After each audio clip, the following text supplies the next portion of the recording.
What's going on, YouTube? This is SG1 Sports here on the Miami channel at the Voice of College Football. We're going to give you a very early projected record for the Hurricanes for the upcoming 2023 season. Here were some of the projections from 2022. You see a 5-7 record for Miami, obviously a big disappointment. Our projection had them at 8-4. I picked them to go 11-1. Yes, I was the crazy person that picked Miami to go to the college football playoff. I thought there would be a surprise team last year, but just imagine if someone had picked TCU to go to the playoff in the preseason.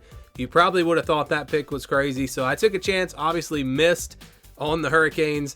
Looking back, there were a lot of reasons why I can look back and say, there were a lot of reasons why Miami should have been pretty good last year.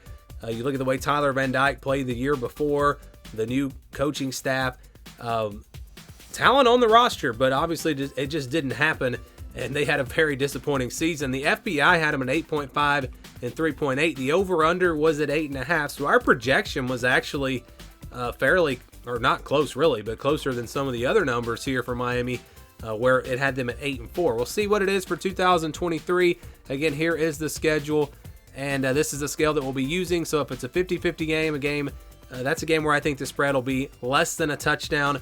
Under 20, over 80, those are games where I think the spread will be 20 or more. 20-29, 71-80, those are games where I think the spread will be double digits, 10-19.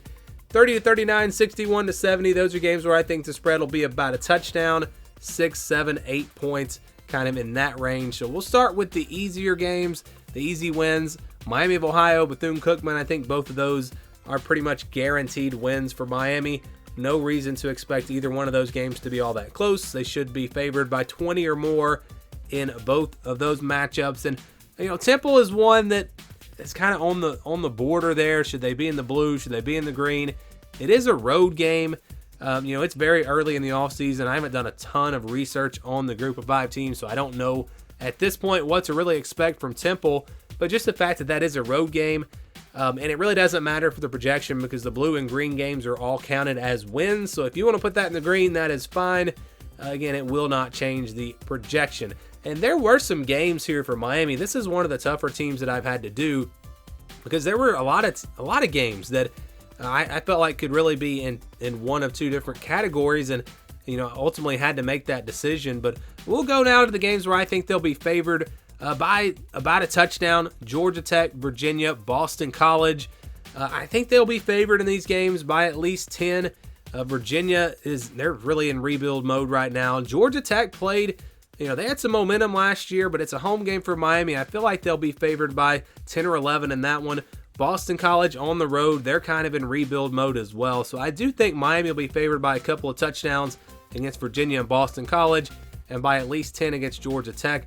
So those I think are pretty clear cut as far as the category.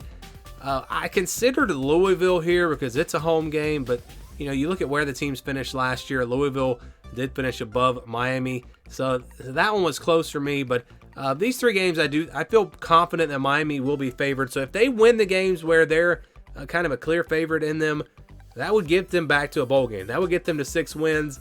Regardless of what happens in the other games. The other 6 games I think are going to be the toughest on the schedule, obviously. So we go now to the games where I think they'll be underdogs.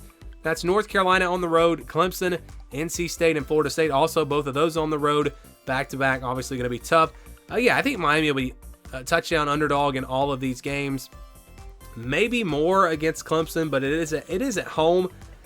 If Florida State was not a rivalry game, like if I was just comparing those teams and where they're expected to be this year, that one would probably be in the orange. I would probably have Miami as a double-digit underdog in that game, but it is a rivalry game. You never know.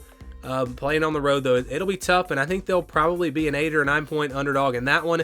NC State going to be tough on the road, probably about a 6 or 7 point underdog in that game. Clemson's probably 8 or 9. North Carolina's probably 6 or 7. So I do think they will be about a touchdown underdog in all 4 of these games. Now, if they play the way they played last year and you see no improvement from Miami, then probably all 4 of these games would wind up in the orange. They will be double-digit underdogs, but you expect at least some improvement for Miami this year in year 2 under Mario Cristobal, and that's kind of where I'm putting them. Not a top 25 team, but one of those teams that's maybe not too far away from being in the top 25 And again, these 4 games, I think they'll be clear underdogs, but not huge underdogs. And then that will leave Texas A&M and Louisville. So these are your 50-50 games. You know, I was close to putting Texas A&M in the yellow. I was close to putting Louisville in the purple. So these were tough for me. But at the end of the day, I'm just going to call these 50-50 games. The Texas A&M game was close last year. Miami had opportunities in that game. This year it's at home. I really think Texas A&M is in a better position to take a step forward this year and be potentially a top 15 type team. I think they have more potential than Miami just because of the talent on the roster. But both teams, missed out on bowl games last year, so there's no real reason to say that Miami is going to be a big underdog in this game. So we're going to call that a 50-50 game. Louisville, I actually think Miami might be a little bit better than Louisville this year. They're playing at home, but again, you look at the way they finished last year, it's hard for me to put that game in the purple because of that. So we're going to call those 50-50 games, and then we're going to average all of this out. So what we do here is we won't have any automatic losses, but the blue and the green games will be counted as wins. 35% is what I use for the yellow games, 65% for the purple, and 50% for the white. So we average all of that out with those games, and you get a projection of 7-5. So 7-5 is what it comes out to be here for Miami. Again, 8-4 was that projection last year, so it is down from that. If you split Texas A&M and Louisville, and then you lose 3 out of 4 of those games in the yellow, that gets you to 4 losses. Then you lose 1 of the games in the purple. You could easily see a 7-5 season for Miami.